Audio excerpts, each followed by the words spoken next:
अस्सलाम वालेकुम। Lecture number 16 relative pronouns. इस लेक्चर में मैं आपको तफसील से रिलेटिव प्रोनाउंस के बारे में बताऊंगा। आइए शुरू करते हैं। सबसे पहले definition, a relative pronoun is a word that does the work of a conjunction as well as a pronoun. Relative pronoun कोई ऐसा लफ्ज़ होता है जो कि कंजंक्शन का काम भी करता हो और साथ साथ प्रोनाउन का काम भी देता हो। ये दो काम करता है, कंजंक्शन का काम भी करता है। कंजंक्शन का क्या काम होता है? सेंटेंसेस को आपस में मिलाना। तो ये सेंटेंसेस को आपस में मिलाने का काम भी करता है, एज वेल एज ये प्रोनाउन का काम भी करता है। किस तरह? आइए मैं आपको बताता हूँ कि किस तरह। For example, I met Fawad. Fawad is fond of painting. अभी इधर भी मैंने फवाद लगा दिया और फवाद की जगह इधर भी मैंने फवाद लगा दिया। अभी दूसरा sentence, I met Fawad, he is fond of painting. अभी सेकेंड सेंटेंस में मैंने फवाद की जगह प्रोनाउन लगा दिया ही। थर्ड सेंटेंस देखें, I met Fawad and he is fond of painting. अभी ये कंजंक्शन हो गया, ये प्रोनाउन हो गया। अभी चौथा सेंटेंस देखें, I met Fawad who is. Who जो है ये दोनों का काम करता है, ही की जगह भी इस्तेमाल हो गया, एंड की जगह भी इस्तेमाल हो गया। Who is fond of painting. तो इस मिसाल से वाज़ेह बात होती है कि हाँ, ये जो लफ्ज़ है हु, इसने चूंकि कंजंक्शन का भी काम किया है और इसने प्रोनाउन का भी काम किया है, इसलिए इस डिफिनीशन के मुताबिक ये एक रिलेटिव प्रोनाउन है। रिलेटिव प्रोनाउन टोटल 5 हैं। हु, whom, whose, which और that। इनके इस्तेमाल में काफ़ी फ़र्क है। इनके इस्तेमाल में जो फ़र्क है वो समझना इंतहाई ज़रूरी है। वो किस तरह? वो इस तरह के हु और whom are used only for persons and Allah. ये हु और whom जो हैं ये सिर्फ़ इंसानों के लिए और अल्लाह के लिए इस्तेमाल होते हैं। बाकी जानवरों या बेजान चीज़ों के लिए या कीड़े मकोड़ों के लिए ये इस्तेमाल नहीं होते। मिसाल के तौर पर, अच्छा ये भी जान लें कि हु जो है ये सब्जेक्टिव केस है रिलेटिव प्रोनाउन का, और इसके मानी होती हैं जो। हुम ऑब्जेक्टिव केस है रिलेटिव प्रोनाउन का, इसके मानी होते हैं जिसको। अच्छा, ये या तो इंसानों के लिए इस्तेमाल होते हैं ये या अल्लाह के लिए। कैसे? Allah who is our creator knows everything. Who जो, Allah who is our creator knows everything. Second, Anam help the girl who was very poor. इधर ये अल्लाह के लिए इस्तेमाल हुआ है हु, इधर ये इंसान के लिए इस्तेमाल हुआ है। मानी वही है जो। Who was very poor. Third, he is the boy हुम जिसको। Ayesha near the bridge. तो इन मिसालों से ये जो सेंटेंस लिखा हुआ है कि who and whom are use only for persons and Allah, ये सिर्फ इंसानों के लिए और खुदा के लिए इस्तेमाल होते हैं, इस बात की बिल्कुल वजाहत होती है। इधर ये हु अल्लाह के लिए इस्तेमाल हुआ है, इधर हु गर्ल के लिए इस्तेमाल हुआ है, और इधर हुम बॉय के लिए इस्तेमाल हुआ है, और हुम अल्लाह के लिए भी इस्तेमाल हो सकता है। अभी whose is used for Allah, persons, other living things and things without life। अभी whose जो है whose ये सब के लिए इस्तेमाल हो सकता है। ये अल्लाह के लिए भी इस्तेमाल हो सकता है, ये इंसानों के लिए भी इस्तेमाल हो सकता है, ये जानवरों के लिए भी, ये बेजानों के लिए भी, ये किसी भी चीज़ के लिए इस्तेमाल हो सकता है। मगर याद रखें कि हुज़ जो है ये पोजेसिव केस है। पोजेसिव केस, ये जिस चीज़ के लिए इस्तेमाल होता है ये उस चीज़ का पोजेसिव केस होता है। इसका मकसद होता है जिसका, हु का मकसद है जो, हुम का मकसद है जिसको, हुस का मकसद होता है जिसका।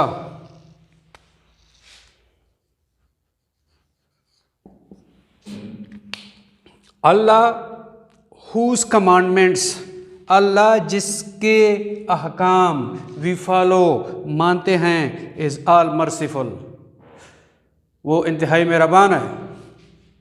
अब भी इधर हुज का मकसद क्या हुआ, जिसके, ये पोजेसिव केस में है। अभी Hammad whose book was lost is weeping, whose जिसकी, हमाद जिसकी किताब गुम हो गई थी वो रो रहा है। अभी दैट इज द काउ,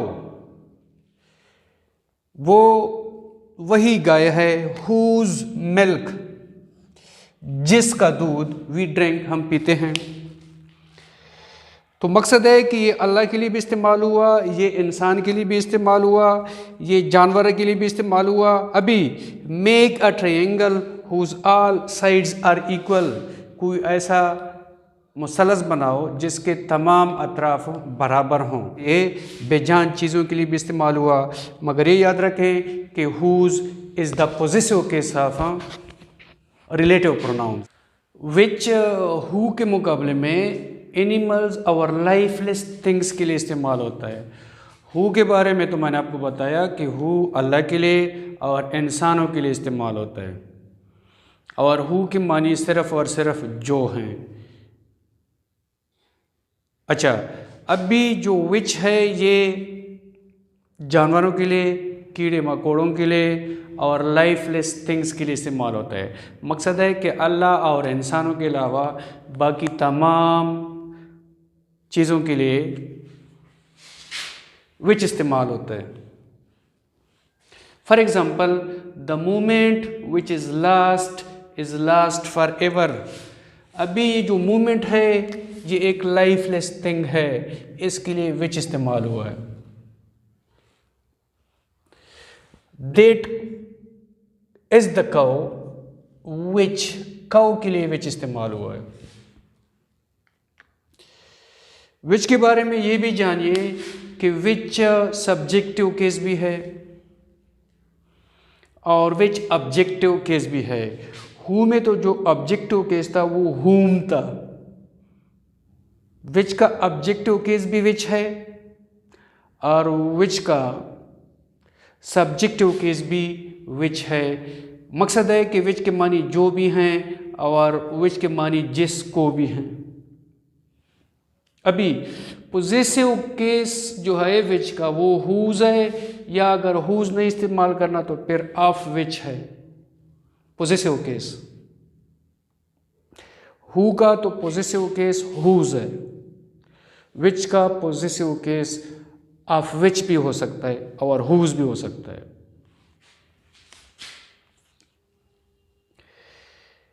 अभी आते हैं दैट की तरफ। That is used for persons as well as lifeless things. That इंसानों के लिए भी इस्तेमाल हो सकता है और जानवरों के लिए भी, कीड़े मकोड़ों के लिए भी, लाइफलेस थिंग्स के लिए भी। कैसे? All that glitters is not gold, ये चीज़ों के लिए इस्तेमाल हुआ है। दैट जो के माने में। He is the boy, that जिसको, ये बेजान अशिया के लिए और इंसानों के लिए। मकसद है कि दैट इंसानों के लिए भी इस्तेमाल हो सकता है, दैट जानवरों के लिए भी इस्तेमाल हो सकता है। मकसद है कि दैट हु की जगह भी इस्तेमाल हो सकता है, विच की जगह भी इस्तेमाल हो सकता है। मगर याद रखें कि दैट जो है ये सब्जेक्टिव केस में इस्तेमाल हो सकता है जिसके मानी हो जो। दैट ऑब्जेक्टिव केस में भी इस्तेमाल हो सकता है जिसके मानी हो, जिसको। मकसद है कि देट हु की जगह भी इस्तेमाल हो सकता है, हुम की जगह भी इस्तेमाल हो सकता है, विच की जगह भी इस्तेमाल हो सकता है, मगर याद रखें कि देट हुज, मकसद है कि पॉजिटिव केस में देट इस्तेमाल नहीं हो सकता। हुज पॉजिटिव केस है, ये अल्लाह के लिए भी इस्तेमाल हो सकता है, इंसान के लिए भी इस्तेमाल हो सकता है, जानवरों के लिए भी इस्तेमाल हो सकता है, कीड़े मकोड़ों या लाइफलेस थिंग्स के लिए भी इस्तेमाल हो सकता है। ये पॉजिटिव केस होता है जिसका के मानी होते हैं जिसका या जिसकी। ये मलकियत या रिश्ता या ताल्लुक़ ज़ाहिर करने के लिए इस्तेमाल होता है। Is use for person as well as things without life. ये मतलब है कि किसी भी चीज़ के लिए इस्तेमाल हो सकता है। अच्छा, किस तरह? The girl whose tie has been stolen is weeping. अभी इधर ये इंसान के लिए इस्तेमाल हुआ है हुज, जिसकी गुड़िया। This is the chair whose one leg is broken. ये चेयर के लिए इस्तेमाल हुआ है जो कि न्यूट्रल जेंडर है, लाइफलेस थिंग है। तो मकसद है कि हुज पॉजिटिव केस है, ये किसी भी चीज़ के लिए इस्तेमाल हो सकता है। That is used in preference to who और which after adjective in the superlative degree as well as two antecedent, one denoting a person and the other denoting an animal or thing। ये बात समझना बहुत ज़रूरी है। That का तो मैंने पहले बता दिया कि देट विच की जगह भी इस्तेमाल हो सकता है, हु की जगह भी इस्तेमाल हो सकता है, हुम की जगह भी इस्तेमाल हो सकता है, मगर ये हुज की जगह इस्तेमाल नहीं हो सकता। ये इंसानों के लिए भी इस्तेमाल हो सकता है, जानवरों के लिए भी, लाइफलेस थिंग्स के लिए भी, ये किसी भी चीज़ के लिए इस्तेमाल हो सकता है, मगर इसका पॉजिटिव केस नहीं है देट का। अभी देट के बारे में यह है कि देट को कब विच या हु के मुकाबले में तरजीह दी जाएगी इस्तेमाल करने के लिए। दो सूरतें हैं, एक तो अगर कोई एडजेक्टिव सुपरलेटिव डिग्री में हो उसके बाद आ रहा हो, ये ऑप्शन कि क्या इस्तेमाल करना है, विच इस्तेमाल करना है, देट इस्तेमाल करना है या हु इस्तेमाल करना है, तो फिर सुपरलेटिव डिग्री के बाद आपने देट को इस्तेमाल करना है। या अगर एंटीसीडेंट्स मतलब कि जिनकी जगह ये तयन करना है कि क्या इस्तेमाल करना है, हु, विच और देट, अगर वो एंटीसीडेंट ऐसे हों कि उनमें मुख्तलिफ़ किस्म के मतलब कोई इंसान है, कोई जानवर है, कोई चीज़ है, इस किस्म की चीज़ें हैं, फिर आप कंफ्यूज होंगे कि इंसानों के लिए तो हु है, जानवरों के लिए विच है। अभी मैं हु इस्तेमाल करूं कि विच, तो उस झंझट से बचने के लिए आप देट इस्तेमाल करें। For example, this is the best that she could do, best superlative degree में है, इधर आपने देट को तरजीह देनी है, देट इस्तेमाल करना है। अभी दूसरा sentence, the man and his dog, अभी ये कन्फ्यूजन होगी कि मैन के लिए तो हु इस्तेमाल होता है, डॉग के लिए देट विच इस्तेमाल होता है, मैं क्या इस्तेमाल करूं, तो उस झंझट से बचने के लिए देट इस्तेमाल करो। अभी omission of the relative pronoun, आप रिलेटिव प्रोनाउन को कब ओमिट कर सकते हैं? याद रहे कि रिलेटिव प्रोनाउन अगर ऑब्जेक्टिव केस में हो तो आप उसको हज़फ कर सकते हैं, अदरवाइज़ आप उसको हज़फ नहीं कर सकते। इसका मकसद ये भी हुआ कि आप हु को भी हज़फ नहीं कर सकते, आप हुस को भी हज़फ नहीं कर सकते। आप देट को, विच को या हुम को हज़फ कर सकते हैं अगर वो ऑब्जेक्टिव केस में हो तो। किस तरह? For example, the cow which I own gives shares of milk, अब ये विच को आप इधर हज़फ कर सकते हैं। द काउ आई ओन, आप ऐसे भी कर सकते, the cow that I own, जिसको मैं ओन करता हूं। अच्छा, the triangle Hammad made, the triangle that को आप इधर हज़फ कर सकते हैं क्योंकि ये दोनों ऑब्जेक्टिव केस में हैं। ओमिशन ऑफ द एंटीसीडेंट, इससे पहले हमने सीखा omission of the relative pronoun. अभी आते हैं ओमिशन ऑफ द एंटीसीडेंट। जिस नाउन या नाउन इक्विवेलेंट की जगह ये रिलेटिव प्रोनाउन लगता है उसकी ओमिशन, उसको हज़फ करना, उसको ना लगाना। हु मकसद है कि इसके साथ दोज भी होना चाहिए। दोज इसका एंटीसीडेंट है। एक्चुअली होना चाहिए कि those whom the gods love die young, मगर इधर दोज को हज़फ करके ऐसे लिखा गया है कि whom the gods love die young. ये एक प्रोवर्ब है। मकसद है कि अगर एंटीसीडेंट अंडरस्टूड हो तो एंटीसीडेंट हज़फ कर दिया जाता है, मगर जो whom है ये whom ही रहता है, इसके फॉर्म में कोई तब्दीली नहीं आती। Likewise who his last all hope, his last all fear। अब एक्चुअली इधर ही होना चाहिए, he who his last all hope, his last all fear, मगर ही चूंकि अंडरस्टूड है इधर यहाँ पर हज़फ किया गया है। अभी आते हैं विच की तरफ। विच को अगर हज़फ कर दिया जाए तो विच नहीं रहता, फिर वो वट हो जाता है, वो वट में कन्वर्ट हो जाता है। For example what you talk about is the supreme law. What may इधर है, मतलब वट तो लग गया विच की जगह। इसका मकसद है the thing which you talk about.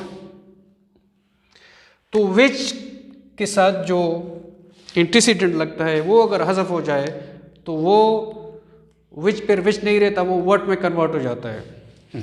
अभी the position of the relative pronoun, ये याद रखें कि रिलेटिव प्रोनाउन अपने एंटीसीडेंट्स के साथ जितना करीब लग सकता है, जुड़ा हुआ लग सकता है, उतना ही करीब लगाओ, अदरवाइज सेंटेंस की मानी बदल जाती हैं। मिसाल के तौर पर the boy who stood first in the examination is a servant of my cousin. अब इस बॉय की बात हो रही है कि ये इसने इम्तिहान में पहली पोजीशन हासिल की। अभी ये हु की पोजीशन मैं चेंज कर देता हूँ। The boy is a servant of my cousin who stood first in the examination. अभी हु लग गया कज़न के साथ। अभी इसके माने हैं कि कज़न इम्तिहान में फर्स्ट आया था।